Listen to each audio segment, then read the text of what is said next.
This has everything to do with what's best for our kids, plain and simple. Providing them the best opportunities to learn and grow and to be the best that they can be. I like it. Okay, stand up, everybody. Let's do a quick stretch out. Put everything down. Tuck your chairs in. I'd like you just to copy me. Bend your knees. Hang over. Relax your back. Relax your head. Come up slowly. 5, 4, 3, 2. Gently raise your head. Stretch up your arms and hands and make a yawn. I will demonstrate reflection, rotation, and translation. Reflection, rotation, and translation. You also have some clue words. What's another clue word for reflection? Flip. A flip over a line of symmetry. We're gonna step over that line of symmetry. Go ahead and do that right now. If we're gonna flip our shape, what do our hands do now? How do we make a reflection? Turn it to the other side. Turn it to the other side, something like this. This is your challenge, this is your activity. You're gonna think about these 3 different words that you've been, we've talked about them. And so now it's your turn to be the choreographer.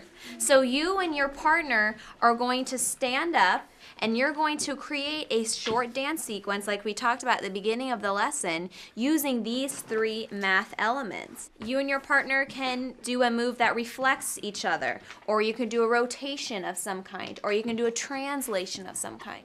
And we're here to help you with choreographing. Arts Integration Solutions has definitely had a major impact in what we're doing on a daily basis here with instruction. We have that core group that has really been going through these 4 specific days of professional development, and then in the afternoons where we expand it out and provide some of the strategies to the whole faculty. We were very purposeful in selecting a certain group of teachers to work with and classes to work with this year. With the intention that we're sort of building that internal capacity for this. We have some master teachers at it moving forward as they've gotten the training, so as we extend out next year and the years following to the rest of the campus, well, they've got some background classes to go to.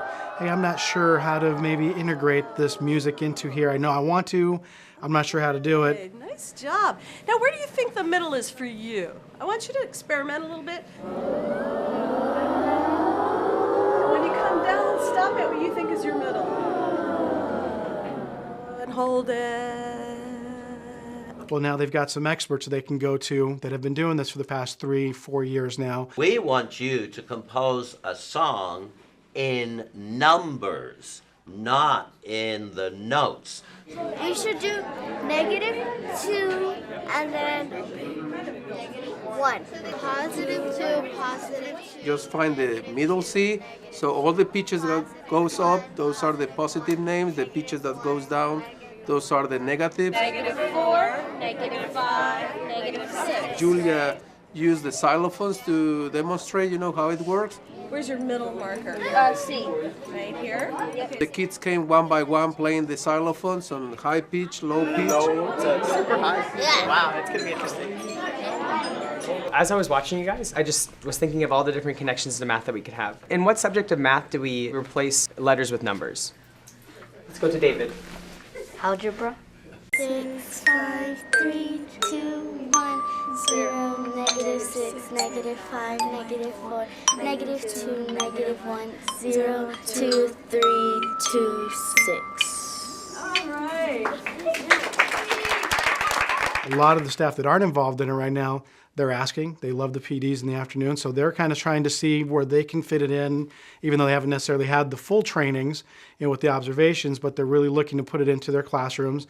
They're asking a lot of good questions about it. Arts integration allows each child, I think as Ms. Gore said so well, find their place in I do it visually, I do it musically, I do it by interacting with others, and then they use that to come to another level of understanding. And over again, we know from that pyramid of learning that the simulation or doing the real thing is going to make a difference. To show reflection, later the students created their own little dance sequence using The Man in the Mirror as by Michael Jackson for reflections. Whenever the students were showing their choreography that they created, the rest of the students, the audience, was also engaged because they had cards that said translation, reflection and rotation, and then when a group of dancers was performing, the audience would hold up their card, and so if they saw a reflection in their classmates' choreography, they would hold up the card.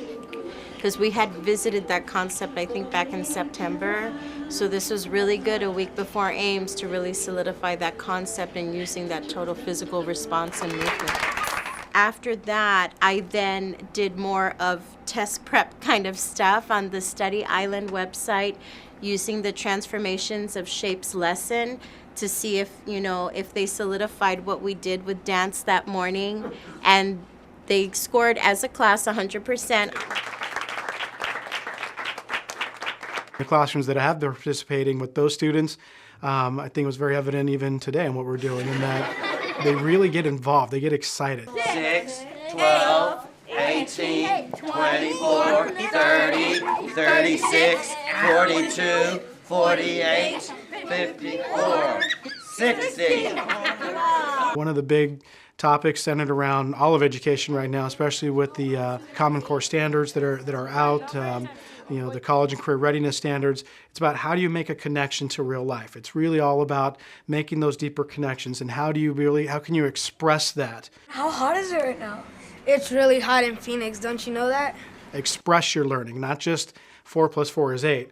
Well, show me. What's your justification? How is it 8? It's 115 degrees outside right now.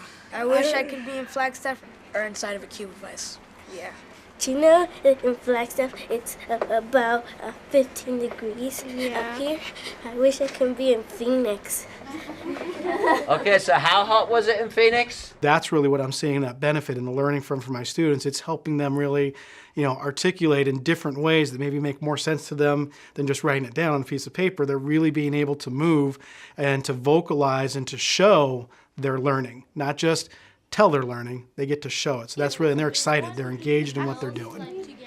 The biggest piece for that is about collaboration. We need to be able to provide that collaboration time for our teachers to plan appropriately for that, so they can see where are the meaningful moments and the meaningful places to add those different structures in.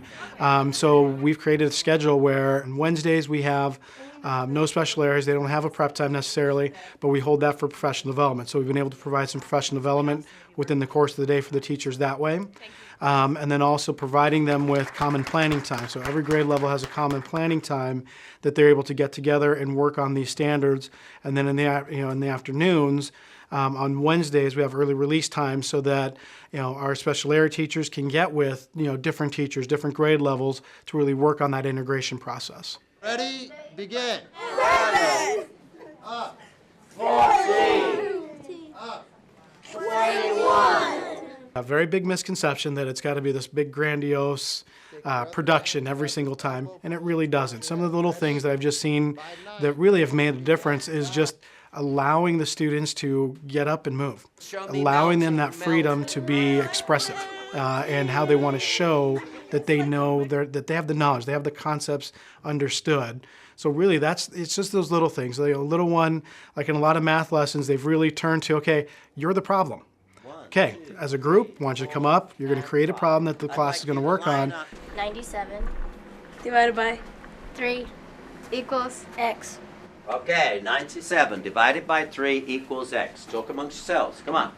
Come on up, and now physically they are the problem. So they are a personal integer. They're a personal, mark for multiplication or whatever it is, and it just adds in that little bit extra that kind of makes that connection in their brains. And it's for those visual students, it really just helps them a lot. Instead of just seeing it on the paper, okay, they can literally see it moving a little better. So just very subtle, little things like that don't have to all the time, but just being able to act that out, or even just, okay, draw a picture, make a noise. Little things that make the biggest difference because the kids are excited and engages them into their lesson. Let the children's laughter remind us how we used to be. Arts Integration Solutions has really impacted our student learning and what they do and being able to show what their knowledge is. Not just talk about it, but really truly show the depth of their knowledge. Make a good.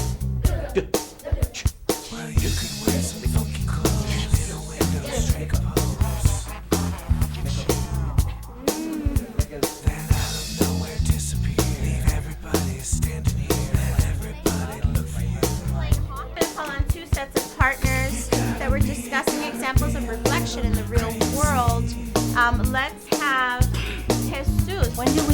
that it's a positive thing. It's a good thing to be in a negative. And roll your shoulders forwards, forwards, forwards, forwards, forwards. Stick your hands up in the air. Shake them down. Shake them out as hard as you can. Make a brunch. Put the caterpillar on the brunch. Make it slow. Make it wide. Make it tight. Hold it. Feel the pain. Hold it. Hold